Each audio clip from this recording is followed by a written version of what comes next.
سال کے 12 مہینے ہیں، اربعۃ حرم، ان 12 مہینے میں 4 مہینے حرمت والے ہیں۔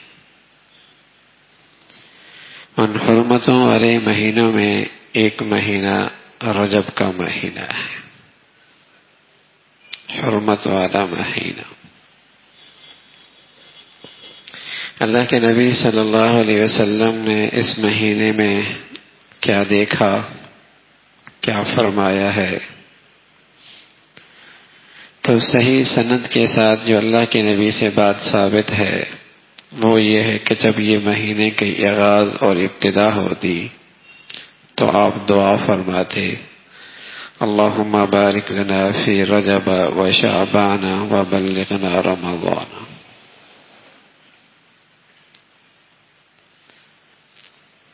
مسلمان بھی اسی کا اہتمام کرتے ہیں، ابتدا میں نہ کر پائے، جب یاد آ جائے تو اس دعا کا اہتمام کر لینا چاہیے۔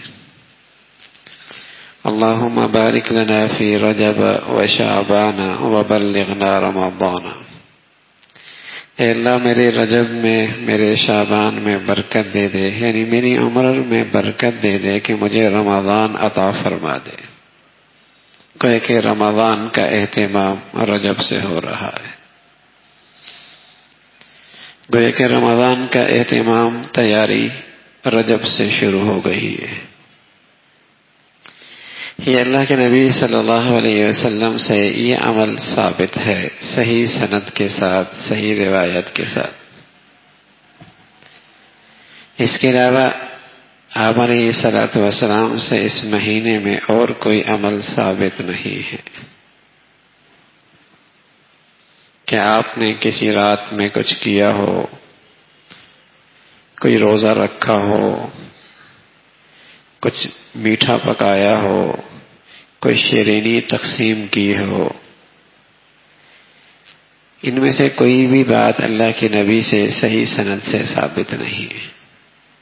اور میرے عزیزو، کوئی بات دین کی ثابت نہ ہو، نبی سے ثابت نہ ہو، اور اسے دین سمجھ کے، ثواب سمجھ کے کر لیا جائے تو یہ دین میں خود ساختہ اضافہ کہلاتا ہے، اللہ کے نبی کو بڑا سخت ناپسند ہے، اللہ کے نبی کو بڑی سخت ناپسند ہے۔ حضور علیہ الصلوۃ والسلام کے ساتھیوں کو آپ کی صحبت کی برکت سے دین کا یہی ذوق نصیب ہوا تھا، تو حضرت عمر رضی اللہ تعالیٰ عنہ 27ویں رجب کو باہر نکلتے اور ایک ایک آدمی سے پوچھتے روزہ تو نہیں ہے، اور پھر اسے اپنے سامنے کھلاتے پلاتے تاکہ سبق دیتے کہ کوئی چیز ایسی نہ ہو جو اس میں دین میں اضافے کا سبب بن سکے۔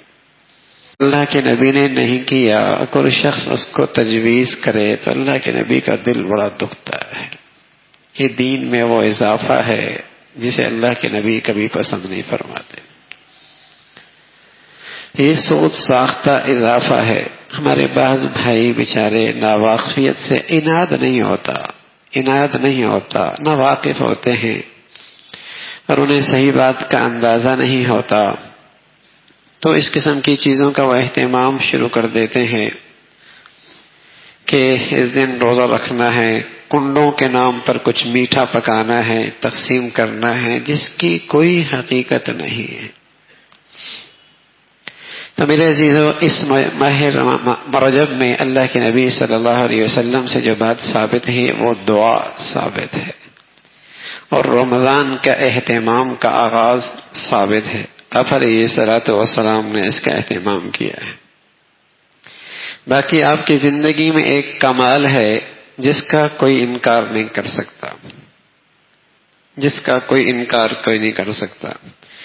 وہ آپ کے کمالات میں سے ایک بڑا کمال ہے، اور وہ یہ ہے کہ اللہ نے آپ کو معراج کی دولت عطا فرمائی ہے۔ یہ آپ کا معجزہ ہے۔ یہ کس مہینے میں آیا؟ بعض روایت میں آتا ہے ربیع الاول میں ہوا، بعضوں میں آیا رجب میں ہوا۔ یہ کون سی رات ہے؟ کوئی سی بھی ہو، لیکن اللہ کے نبی صلی اللہ علیہ وسلم کی زندگی میں اس معراج کے واقعے کے بعد 18 سال آپ زندہ رہے، لیکن آپ نے کسی رات میں کوئی خاص اہتمام نہیں فرمایا. معراج ہوا، اور یہ اللہ کے نبی صلی اللہ علیہ وسلم کی زندگی کا ایک بہت بڑا کمال ہے، آپ کی زندگی کا ایک بہت بڑا معجزہ ہے، اس میں کوئی شک نہیں. اس میں امت کو بہت کچھ ملا، اللہ کے نبی کے مشاہدے سے امت کو بہت کچھ سبق ملا، رہنمائی ملی. لیکن آپ کی زندگی میں یہ نبوت کے 5ویں سال یہ معراج کا واقعہ پیش آیا، لیکن پھر اس کے بعد آپ 18 سال تک زندہ رہے، لیکن کہیں آپ نے کسی خاص رات کا، کسی خاص دن کا کوئی اہتمام نہیں فرمایا. کوئی اللہ کے نبی سے بڑھ کر دین سمجھنے کا دعویٰ کرے یا صحابہ سے بڑھ کر عبادت کا اپنے آپ کو باذوق سمجھے تو حماقت ہی ہو سکتی ہے، جہالت ہی ہو سکتی ہے. نبی سے بڑھ کر راتوں کی فضیلت، ایام کی فضیلت کون سمجھ سکتا ہے، اور صحابہ سے بڑھ کر عبادات کا ذوق کون رکھ سکتا ہے. پھر اللہ کے نبی کی زندگی میں 18 سال گزرے، پھر آپ کے بعد صحابہ کی زندگیاں 1 صدی تک رہی، 1 صدی تک صحابہ کا سلسلہ رہا. لیکن اس پوری صدی کے اندر بھی پھر تابعین، پھر تبع تابعین کی زندگی